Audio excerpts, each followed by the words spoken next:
Good afternoon. We are Joe Williams and Mark Tenalia from the Oaks Revitalization Association. Our mission is to address and mitigate intimate partner violence, IPV, within justice-involved, justice-affected, and marginalized populations by promoting economic stability and positive male identity. Today, I will highlight the critical need for stringent oversight and measurable outcomes in current funding models to effectively tackle IPV.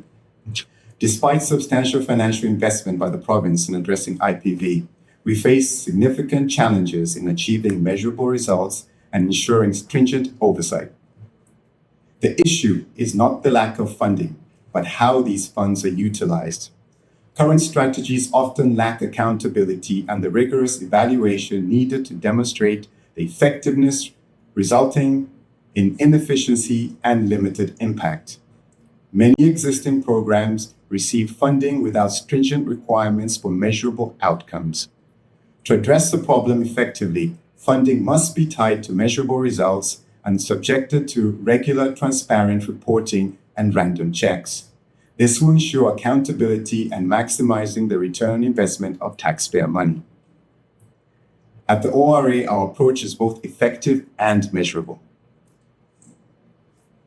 Our Positive Male Identity program addresses the key relationship issues and the violence against women by fostering respectful and responsible behaviors among men.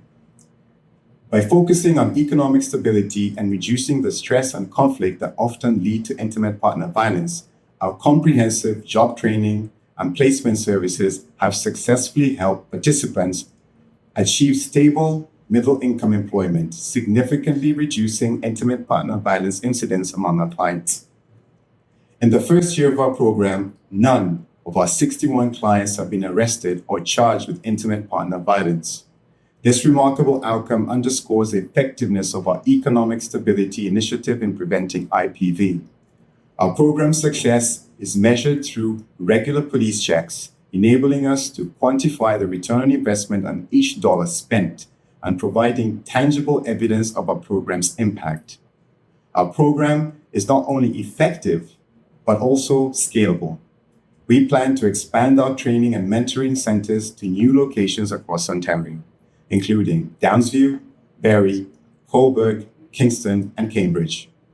By securing the necessary funding and implementing rigorous accountability measures, these centers will serve as a model for future expansion, demonstrating the effectiveness of our comprehensive, integrated programs in reducing IPV and other forms of violence. In conclusion, we urge the committee to prioritize funding for programs that can demonstrate measurable success and implement rigorous accountability measures. By focusing on our economic stability and positive male identity, we can create sustainable change and break the cycle of IPV in Ontario. The Oaks Revitalization Association is committed to this mission. With your support, we can ensure that public funds are used effectively and achieve meaningful outcomes. Thank you for your time and consideration, and we'd be happy to answer any questions that you might have. Well, thank you very much for your presentation. The questions will start. My partner and I have done extensive research in the amount of money that is spent on violence and in particular IPV. And we know that the funding models at this particular moment do not focus on measurable outcomes. So you then have a number of organizations duplicating work and doing the same things. And the people that lose really are the people that we're supposed to help. We started this organization because we believe that violence is endemic. When you have it within justice-involved, justice-affected, and marginalized people, it comes together. So you have gun violence, you have sexual violence, you have all kinds of violence that are lumped in with people from these three groups that I mentioned, which is justice-affected, justice-involved, and marginalized communities. We primarily deal with men, and the men that we deal with, when we get them into our program, we break them down and build them up. So not only are we teaching them how to become better citizens, but the positive male identity part of our program specifically deals with behaviors of young men. And in that program, one of the biggest courses in that program is how they deal with anger and how they deal with their partners and the mothers and the sisters, and particularly women. It is a core part of our programming. Wonderful. You cannot deal with just one aspect of the violence. You have to deal with all of it. Of the 61 we saw last year, 50% of them have admitted to that. And of the 61 that we saw through our program last year, none of them have reoffended. The way we deal with violence is there has to be an economic side to that. If you raise the economic standards of our clients, you pretty much reduce violence across the board. And our focus really is to get our clients and move them from low income to middle income. That's 50,000 to 150,000. And in that, we tackle IPV. So we tend to work independent of OW. Most IPV in the communities that I've mentioned is perpetuated by young men. Okay. But we do have a significant number of women and other genders that come through our program. Back to the government, to MPP Saunderson, please. Thank you. Thank you very much, Mr. Chair, and thank you, Mark and Joe, for coming here today and speaking on this important subject. We heard earlier today from a representative from the Youth Association for Academics, Athletics, and Character Education, YACE, and they're in the Jane Finch area. Have you heard of them? Very familiar with them. And one of the comments from Artaban was that at the intersection between poverty and race, you see a rise in violence and disengagement, I think is probably how he put it. And so from what I understand from what you have told me this morning or this afternoon, is that your program is identifying those individuals and offering them supports, and particularly economic supports. And you talked about your 61 clients, and I think you said about 50% of them are coming to you as a referral because of either IPV or gender-based violence. They have admitted to having committed gender-based violence. Yes. Okay, yeah. So they're coming from that vulnerability, and what are their ages? Just from 18, highest we've had was about 45. Okay.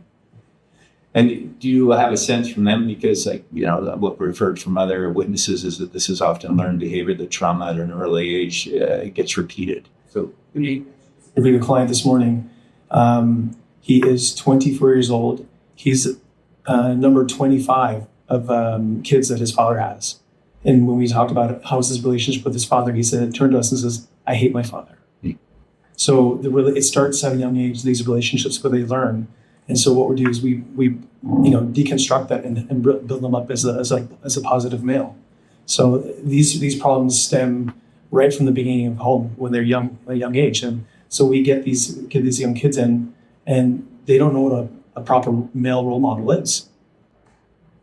And I know, and I want to come back to your work on the skills training and providing an economic security or path forward for them. But in terms of the actual more social, maybe softer supports you provide or counseling, what form does that take? It is, so when we have our program is a 1-year program. When we get them, even before we put them to a path of employment, we actually get them and we break them down and we build them back up. The program I mentioned, positive male identity, is designed for exactly that. We start correcting problems from the home, and then we escalate that to social skills and to skills, job placement skills. So we are with them for a year. That work goes over a year. It's 1 year of mentoring to make sure that we can iron out those things. Then when you say they're with you for a year, like is that 5 days a week, or how does that work? 5 days a week, so regular business hours, but we're available to our clients literally 24/7. We've had many times through the evening, could be 1 o'clock, 2 o'clock, where our clients call in crisis, and we help them de-escalate and self-regulate. So we'll go out to the communities, or it can be by phone, where we have incidences where one of our young men would be having it would roll into a domestic dispute with their girlfriend, and we help de-escalate that and defuse that situation and help them with resources they need to deal with it. And then in terms of the economic, the skills, merging, or I guess working through the Ontario government on the skills development fund, how does that work? So once we're satisfied at the certain level of the mentoring that they have, we then place them into a couple of local partners we have. For example, Leona 183 training facility. They're there for 8 weeks, Monday to Friday, full day of training. Once they finish their training with Lena after the 8 weeks, they have all their certificates, first aid, limits, working at heights, everything they need to work on any job site in this province. So at that point, they then get placed by the union, or we help them get placed themselves. And now they're making, a much better salary than minimum wage. They have pension, benefits, healthcare. These are things that our young men never even knew of before coming into our program. Successful that we just established a collaboration with Canadian Defence Forces. They are very keen on getting our clients, because the quality of our clients, once we've mentored them, prepare them to work anywhere. And in that preparation, among the things that we deal with is just their relationship to women and their partners and their behavior. And I went on your website and saw you do podcasts, and you've got testimonials, and you had one, like individual, Vaughn, I think it is, who was living on the streets at one point. And so these are wonderful success stories. What would you need to scale this up? Like, how could we be implementing this on a much broader range? I think, stringent oversight and accountability is important. How we spend taxpayers' money when it comes to programs like this is very important. The public must see that there is a benefit. You must be able, and any organization that's planning to scale anything like this must be able to tell you the dollar amount, how much they spend on each client, and must be able to measure the outcomes, what kind of outcomes you have at the end. The way we've planned out our scalability and the reasons why we've targeted those particular areas is we're trying to make our services available across the province. And, so it's not necessarily a matter of there not being enough funding. It's just, how is that funding allocated? How is it given out, and to whom is given out? And are those organizations able to give you measurable outcomes? And have you had any discussions with other potential partner organizations that could help you do this on a broader scale? Absolutely. Discussions with some always in discussions, across the province. Across the province. Yeah. Yeah. And we've heard particularly, we've heard from a number of presenters this morning about how it's not one size fits all, how it's very locally dependent, because the pressures in one community may not be the same in others. And do you find that to be the same in what you're doing? To a certain degree. However, if you look at any kind of violence, in this particular case, IPV, you will find that in areas of low income, you just tend to have more of it. So it doesn't matter whether you're in Cobourg, Ontario, or in Barrie. If you can improve the economic standing, especially of young unemployed men, you have an opportunity to combat IPV and other forms of violence. Abby, that's wonderful. Thank you for all you do.